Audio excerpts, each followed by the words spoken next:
আমের এই ঝুরি আচারটার নাম শুনলেই জিভে পানি চলে আসে। টক ঝাল মিষ্টির পারফেক্ট একটা ব্যালেন্স। এক বয়াম কাঁচা আমের ঝুরি আচার। খিচুড়ির সাথে একটু ঝুরি আচার না হলে কি আর চলে বলেন? চলুন রেসিপিটি শুরু করি। আজকের আচারটা আমি খোসাসহ বানাবো। এগুলোকে আমি খোসাসহ ধুয়ে নিয়েছিলাম। এরপর একটা পরিষ্কার কাপড় দিয়ে মুছে নিয়েছি যেন কোনো পানি না থাকে। এখন একটা গ্রেটার দিয়ে গ্রেট করে নিয়েছিলাম।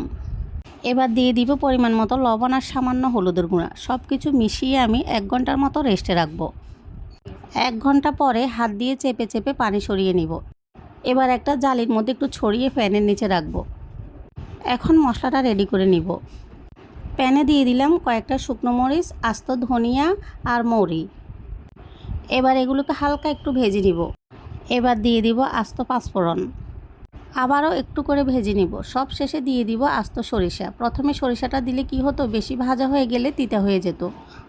এখন এগুলোকে আধা ভাঙা করে নিব। একদম মিশিয়ে নেওয়া যাবে না, একটু আস্ত আস্ত থাকবে। আবারও প্যানে দিয়ে দিব পরিমাণ মতো সরিষার তেল, সাথে দিয়ে দিব আস্ত রসুনের কোয়া। রসুনের কোয়াটা একটু হালকা ভেজে নিব। যখন লাল লাল হয়ে যাবে তখন দিয়ে দিব কয়েকটা শুকনো মরিচ। এবার তেলটাকে ঠান্ডা করে নিব।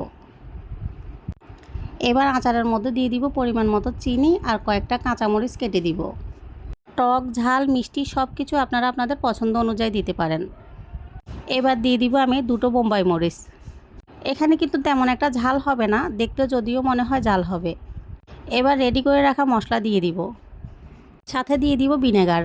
এখন সব কিছু খুব ভালো করে মিশিয়ে নিব। সাথে লবণ আর বিট লবণ দিয়ে দিব। আর ওই যে তেল গরম করে ঠান্ডা করে নিয়েছিলাম, সে তেল থেকে অর্ধেকটা পরিমাণে দিয়ে দিব, দিয়ে মিশিয়ে নিব। বোম্বাই মরিচটা দিলে খুব সুন্দর একটা ফ্লেভার আসবে। যেহেতু এই আচারটা আমি চুলায় দিব না, এই জন্য এই পর্যায়ে খুব ভালো করে মিশিয়ে নিতে হবে। আর মিষ্টি লাগলে এই পর্যায়ে দিয়ে দিবেন। এখন দিয়ে দিব ওই যে রসুন ভেজে রেখেছিলাম, তেল থেকে একটু রসুন দিয়ে দিব, দিয়ে আবারও সব কিছু খুব ভালো করে মিশিয়ে নিতে হবে। আর এই আচারটা অবশ্যই কাঁচের জারে রাখতে হবে, আর জারটা আগে থেকে ভালো করে ধুয়ে রোদে শুকিয়ে নিতে হবে। এই পর্যায়ে ঠান্ডা করে রাখা সরিষার তেল দিয়ে দিব। আচারটা বানানোর শুরু থেকে শেষ পর্যন্ত কোনো রকম হাত দেওয়া যাবে না। এখন একটা স্প্যাচুলার সাহায্যে বয়ামের ভিতরে খুব ভালো করে একটু নেড়েচেড়ে দিব।